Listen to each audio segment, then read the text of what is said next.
Everybody, Randy Patterson here with Boomerocity, and I have another great blues person for you to listen in on here. His name is Max Hightower, and he's an amazing multi-instrumentalist, especially especially with a harmonica. But he plays guitar, he plays piano, and man, when I was turned on to this album, I thought I got to talk to him, and I got to. And he is amazing. Great guy, great musician, loves the blues, and you're going to love this album called Nothin But The Truth. And boy, when he talks, you feel like that's exactly what you're getting, whether it's the origins of the songs, how the album came together, you name it, he's talking nothing but the truth. And this album is a must have for your collection, and that too is nothing but the truth. So, without any further ado, here's my first interview, and I hope I have a ton more in the future with bluesman Max Hightower. And would you mind, please? I always ask this, would you hit like? Would you subscribe to this channel, whatever you're watching or listening to this on? And would you mind sharing it with your friends, especially those who love the blues? Would you? It'd help us out a lot and it won't cost you a thing. So until next time, this is Randy Patterson with Boomerocity. Take care.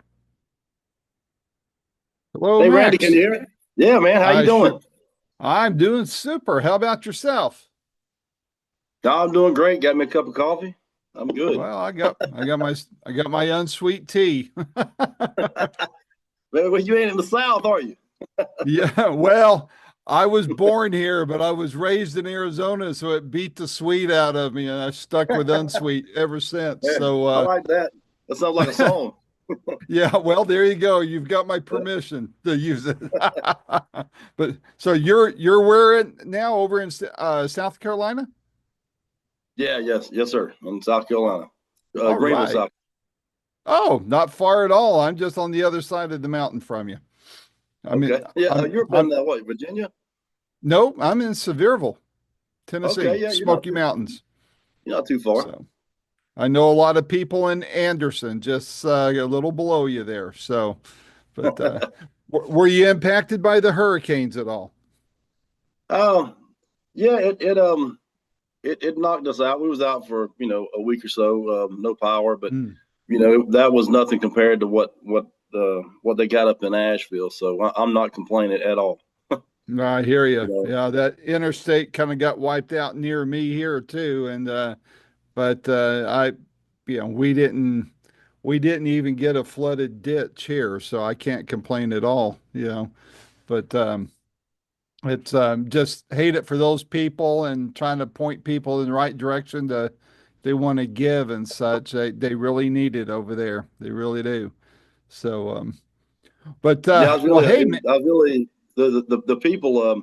We went up there a few times and took some stuff and dropped it off, and it was just amazing how the community pulled together. And they were taking care of each other, and it was so one guy we talked to, he was working 18 hours a day just making runs back and forth up the mountain. So wow.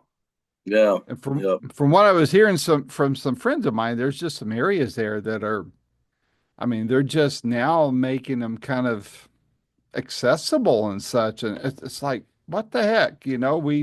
I will say this, and this is not a party specific comment because I know our government and the word efficiency almost never um, is found in the same sentence.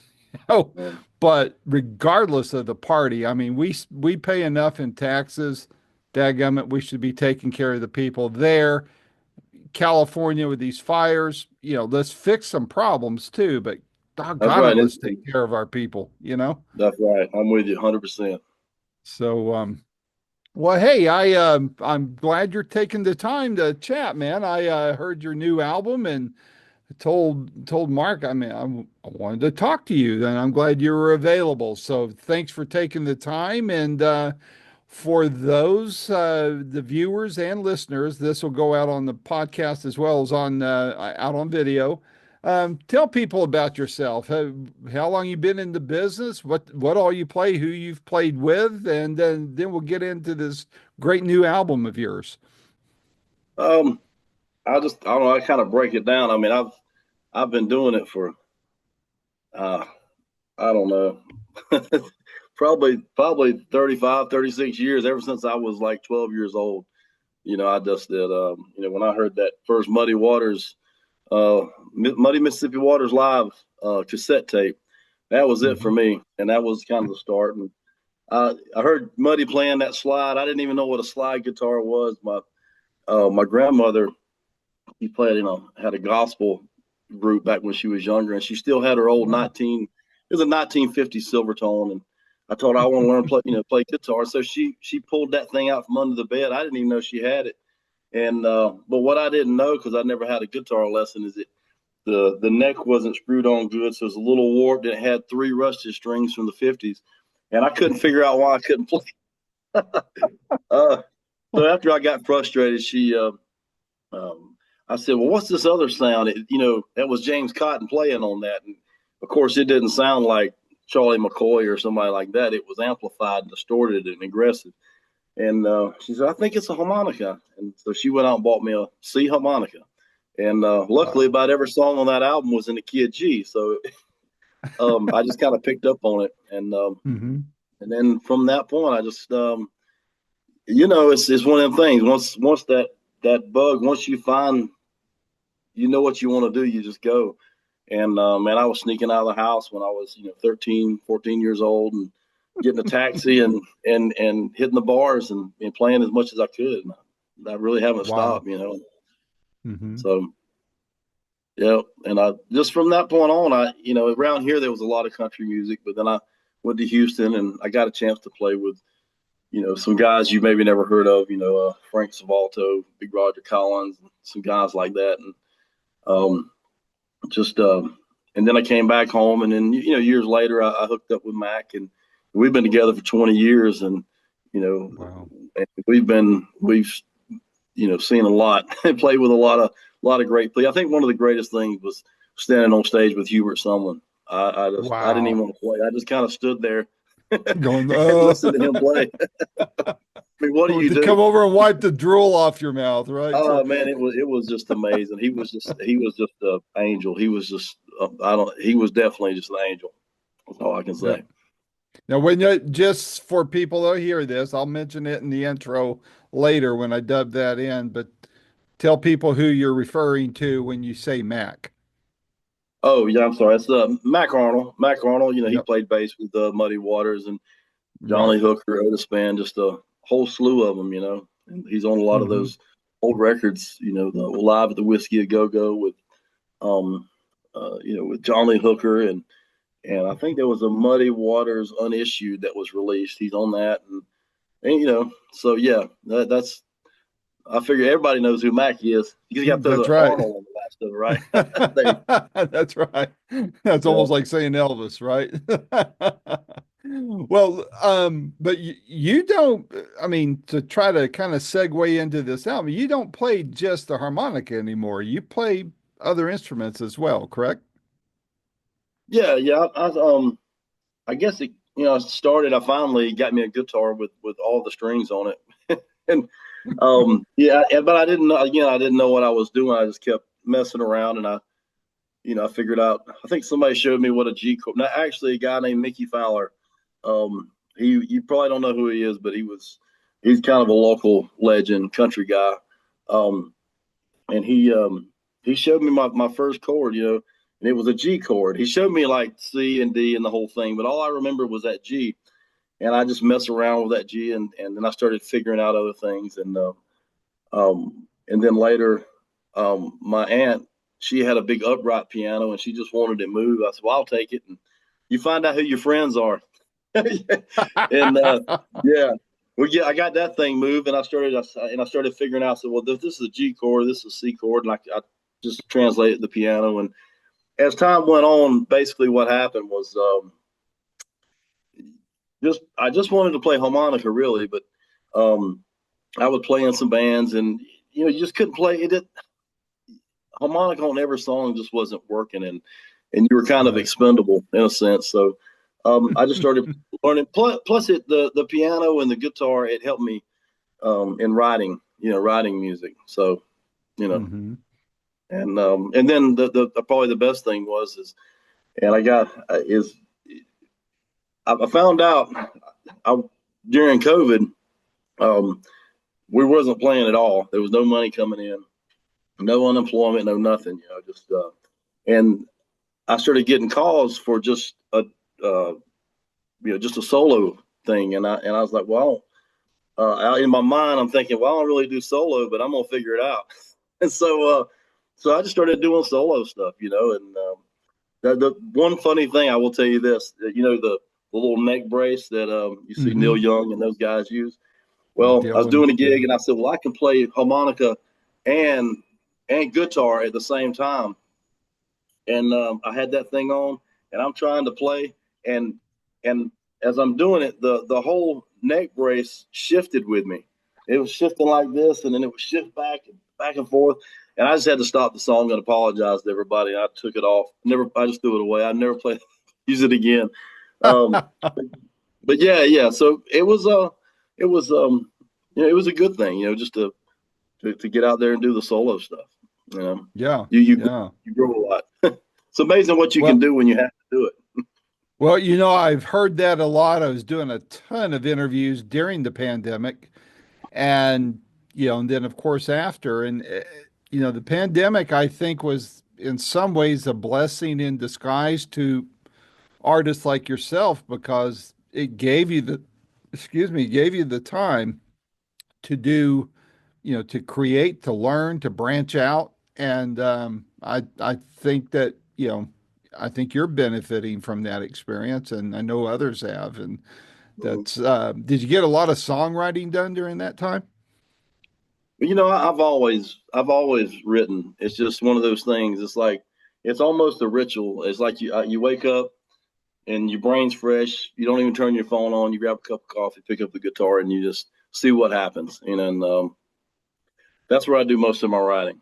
So I don't Oh, know. There's something about the morning time. yeah. So So, yeah, but I'm so, always te writing. Yeah. so I got to tell you my harmonica story as far as people interviewed and such. When I hadn't had Boomerocity up very long at all, I interviewed Sam Andrew from Big Brother and the Holding Company, Janis Joplin's first Mhm. band, and the lady that was part of the kind of a acting publicist at the time. She kept telling me, you know, you ought to interview Buffalo Norton. I know Oh yeah. him. And Yeah. I'm kind of like, yeah, I'll get around to it. And I mean, a few months, this is in 2009.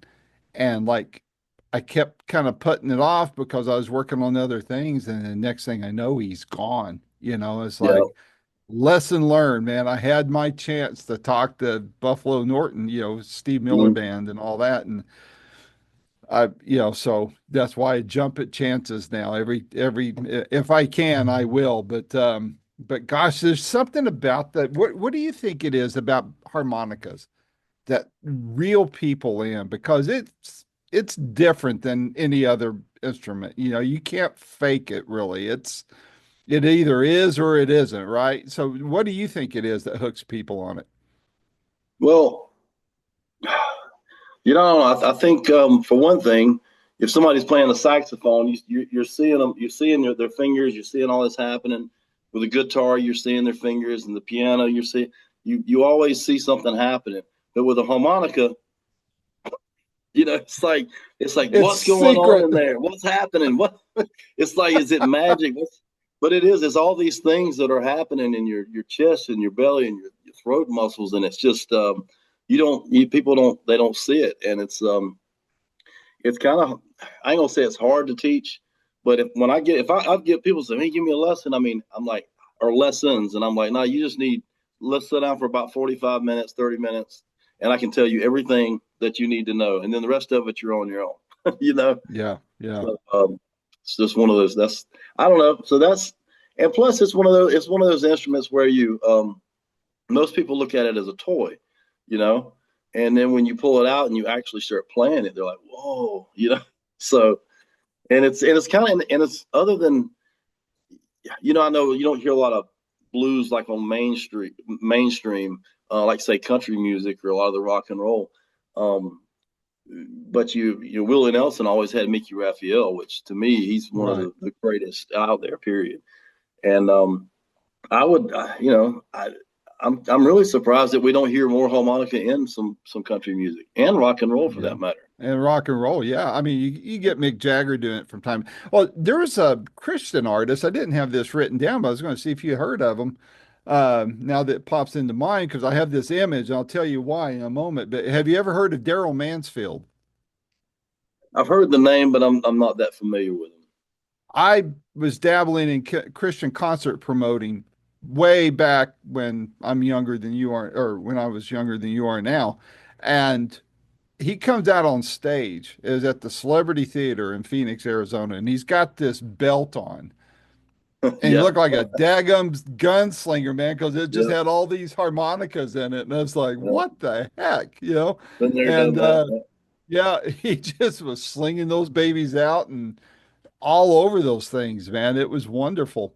But so let's get to this album. I love it. Tell me about how this album came about, how long it took you to put it together, that kind of thing. Um, oh, how'd it go about? Like again, I'm always writing, and I think one of the first songs that I had and things started kind of building off of that was "It's on Me," and I had written that song, and it was just kind of a fun rendition of what I thought women wanted. And so, of course, I'm thinking like they want fast cars and money and hot tub with wings and flight to Paris and be your king and all that. It was just exaggerated, of course. And so then I read the lyrics to my girlfriend, and when she got done, I got like nothing. I didn't hear, hey, that's a great song or anything. And I said, well, she said, is that so? That's what you think we want? I'm like, well, it's just a song. She said, well, you left out a few things. And I was like what? And she said, well, um, you know, tequila and rum and chocolate in a box, shoes of every color with 100 matching socks, sweet talk, long walks, jewelry, silk and lace, and mirrors all around so I can see my pretty face. That ain't exactly how she said it, but it was, she would give me all these things, and then I pieced it together. So she definitely got writing credit on that one. but that Better. was kind of, yeah, I know, right? But that was and then I would write these little songs. Sometimes it'd be about her or something I seen.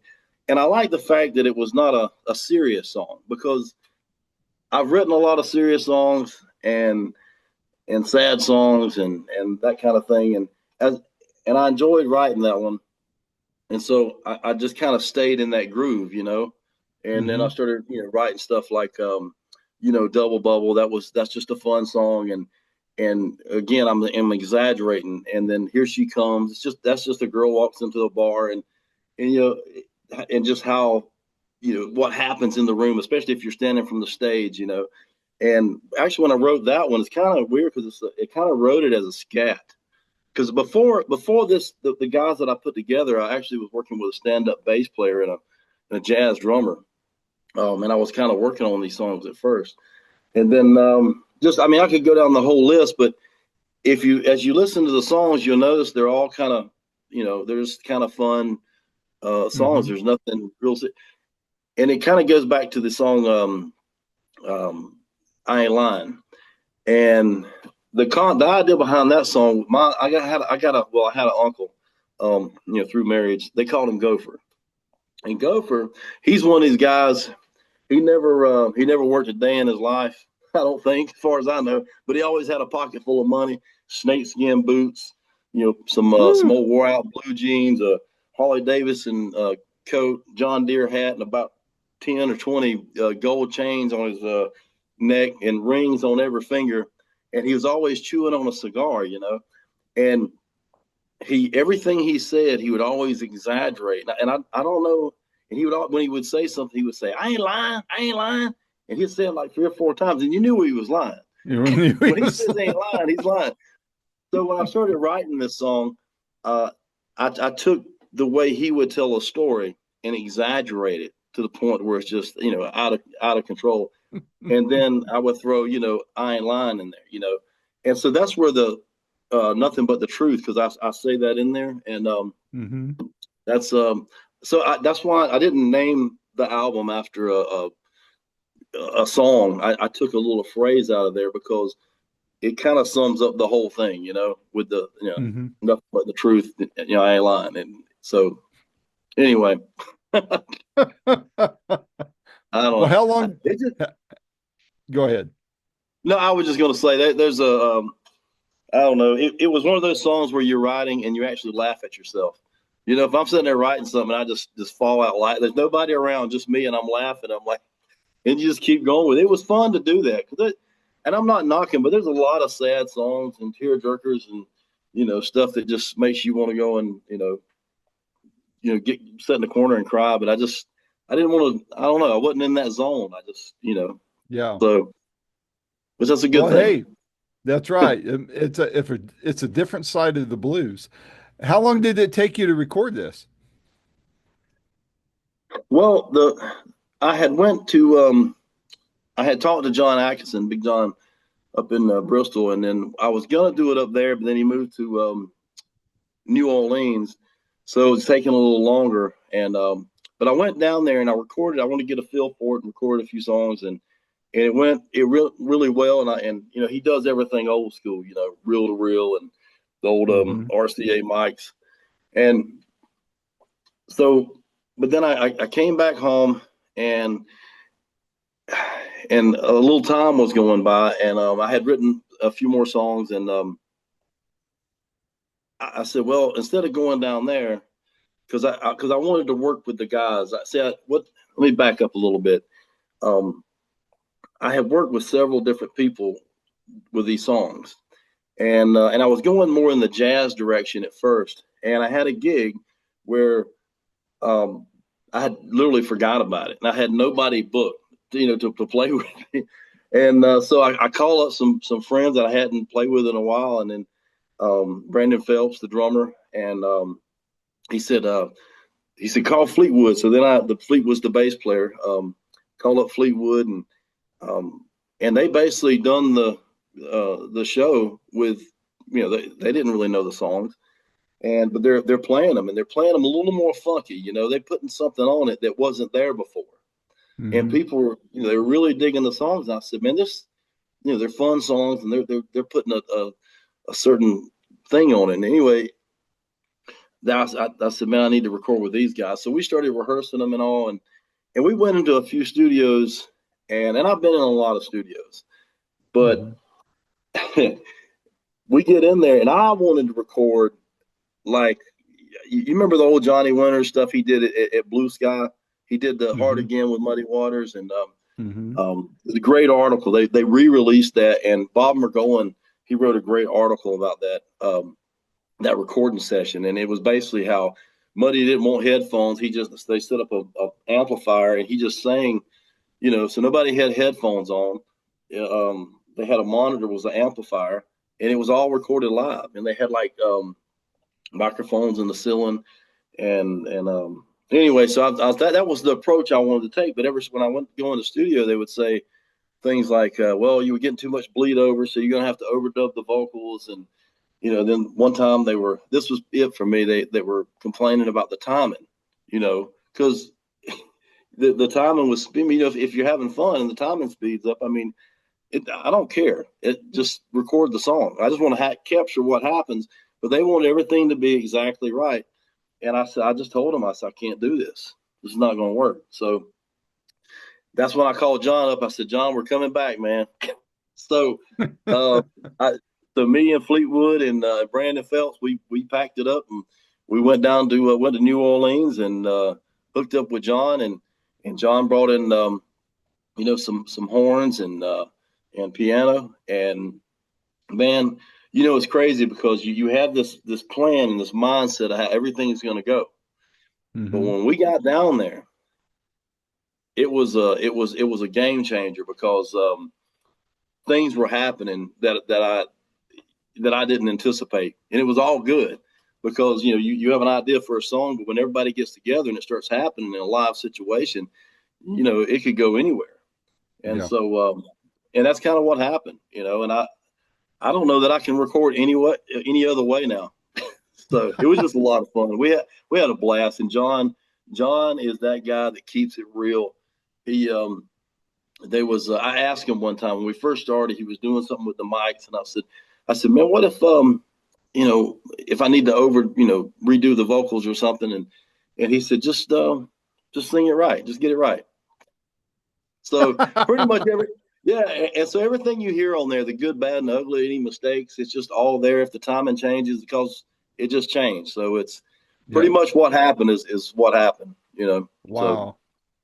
Well, and it sounds like there was a lot of things that were unanticipated. What do you think was your biggest surprise in putting this together? um yeah, biggest surprise. I think again, when I got down there, I had an idea how we had arrangements and how all the songs were going to go. But once we got down there, I've learned that when you surround yourself with good creative musicians, especially the ones from New Orleans, because you got to think these guys play 3, 4, 5, sometimes 6 gigs a day from morning till Mhm. sun up. I mean, all day they're just playing gigs, whether it's on the street or in a bar or whatever.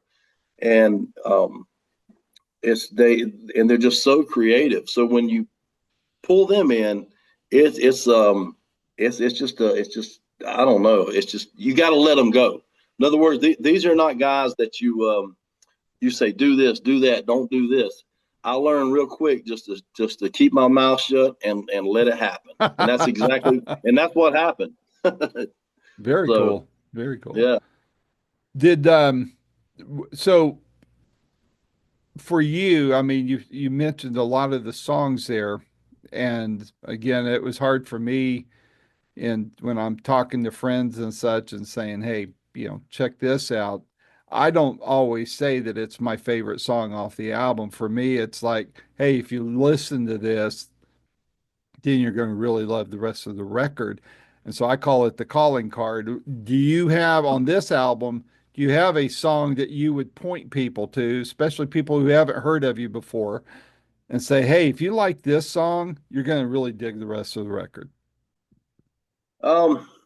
Oh man, it's kind of crazy because if it's somebody that likes just old school blues, like then of course damned if I do. Which that song was not even supposed to be on there because we were warming up with it, and Jon comes out of the engineering booth and he walks over there, um, and he grabs the guitar. He said, "Man, we need to lay that down." And I'm like now? He's like, "Yeah." He said, "The tape's rolling. It's all reel to reel."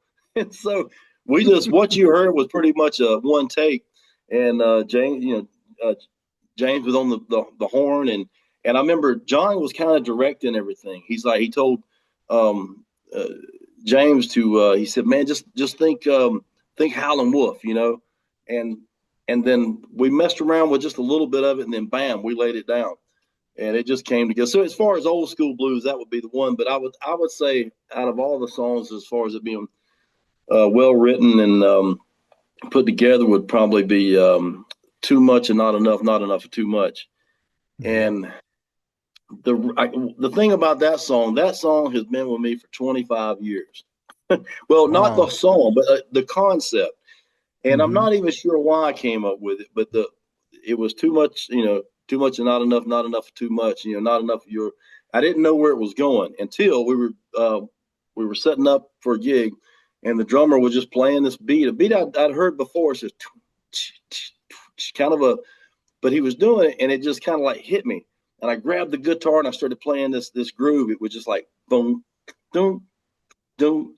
It was that simple, and the whole song started just coming to me. I mean, I'm like running off, and I'm like typing stuff in my phone, writing stuff down, and because then I knew it was like it's too much and not enough, not enough, Too much, not enough of your love is killing me. And Hmm. and so that one there, like I said, it just a good song that just kind of follows you around. It never Hmm. really leaves you. And then when it's time, when that door opens, it comes running in, and that's when it did. And so that, and the thing is, when you listen to the song, there's a lot of space. It's just, a matter of fact, I had my mind in my mind. I'm thinking horns and B3 and all this stuff going on. And John's like, he said, you don't need horns on everything. And I was like, and he was right because we had Rob Davis. I mean, he was playing the upright piano, and he's just killing it. He was just over there. I mean, just listen to it. That's like the main instrument on the whole thing. And Hmm. I don't know, that one to me, that song just I don't know. Again, I know it. Rob brings the New Orleans to it. It's more kind of on the blues rock side. But Rob, when when he got a hold of it, he started throwing that New Orleans tickle on it, and Yeah. it kind of brought it home. But no horns or nothing, so it's a little different than everything. But I really like that song, and I played it out, and people seem to really love it. What is the feedback you're getting on it on the album so far? Well, it hasn't even really released yet. It's where I've started Right. already. I put a few things out on Facebook, whatever, and people are liking what they hear. Um, so it releases on February the 21st, and Hmm. um, and then we'll really start pushing it, and then Hmm. we'll see what happens from there. Well, I tell you, one of the songs I point to as a calling card for you off of this album was "Here She Comes." I just love the sound. I love how Oh what yeah, it does, all that. So it's a that, fun song. But no, so and that one thing about that one is, and something to make a note of that I thought was really cool when John went to mix down. I'm so used to like somebody pulling up a computer screen and messing around with some effects. doing the He Pro would do Tools and that. such. He would run it back through the tape, and he could speed the tape up and mess around with the two preamps, and he could bring the vocal to the edge and maybe the treble or add a little reverb on it. But he did it all with tape, and it was you know so, and you'll hear a little bit on the vocals on that song there. Not he didn't do it on all of them, but on that one he did. But I guess in his he thought it called for it. But yeah, I tell you that, that's a good song, just a good groove. yeah. From what I understand, I've been in the recording studio watching once or twice, but from what I understand, tape is it's almost a lost art now, everybody, because everybody's gone so digital. But that warmth, I mean, I remember Joe Walsh, I think it was his last solo album. He went to, and in fact, he named the album Analog Man. So he just went Really, straight I got to hear that. analog. Oh, it's Really, great. Yeah, go. It's called Analog Man. I think it came out about 10 or so years ago. And he just wanted to record the tape. He didn't want all this digital Pro Tools stuff. that is He great. wanted the I'm definitely going warmth. to take that. He wanted the warmth of tape, that's for sure. Well, hey, what's on your radar for the rest of the year? What you got going as far as are you going to tour? Do you got any big gigs coming up? What you have going on Yeah, in yeah. support I of mean, this? well, I got stuff coming up. We got stuff with Mac always, and then I'm working on some of my own stuff. It's in the works, and hopefully get down to Florida and up north, and hopefully back to Europe, maybe in the probably late fall, winter time. So we're working on Oh, a lot of cool. stuff. Well, So very cool. yep, Great, great. Well, man, this has been a lot of fun, Max. I'm glad we finally got to meet. And let just know my door is always open to you. I love your work. I love your sound, all of it. And if you got anything coming up, just let me know. And especially if you're working with Mark, he's a good guy, man. You picked a great one to work with, especially in this yeah, man. genre. He's Yeah, I just he's follow his lead. Follow his lead. He's great. He knows what he's. I follow his lead too. I can tell in his emails, hey, if you considered this one, and it's like, hey, I'm not even going to argue. It's to a Yeah, point where when he asks me if I want to interview somebody, I just know I better. yeah. So Yeah, well, because and I tell you too, I want to just say this too in this during this whole thing is I don't know if you know Pete. They call him Blues Man Pete. You know, Married for Music. He Hmm. kind of helped. You know, he set me in the right because I was like, man, I'm getting ready. I'm doing this. I wasn't sure which direction to go in. Um, he sent me to Sally and Deborah Clark with was it's NOLA Blues, but it's also Mojo Records, and Right. they've been a help. They have they've just put everything right in place, and made sure I was on track as far as doing the release and doing it properly. So between Hmm. them, they turned me on to Mark Pookie and Michelle Castilla. They're doing the radio promo, and so it's Hmm. just good to have a team around you, working because you can't do it all yourself. No, if you try, it won't get anywhere near to where it needs to be. So that's That's it. but hey, my door is always open to you, Max, and look forward to maybe if you're this way, I can catch one of your gigs or something. So if you hit Knoxville, Chattanooga, or out next time over, I'm over in South Carolina, which may be sooner rather than later. Yep. I'll see if you're gigging somewhere, and I'll drop in and say hey to you. Let's do it. All right, man. Sounds good. All Stay right. safe, and we'll be chatting again down the road. All right. Thanks, Randy. Appreciate it, All right, brother. take care, buddy. All right, bye bye.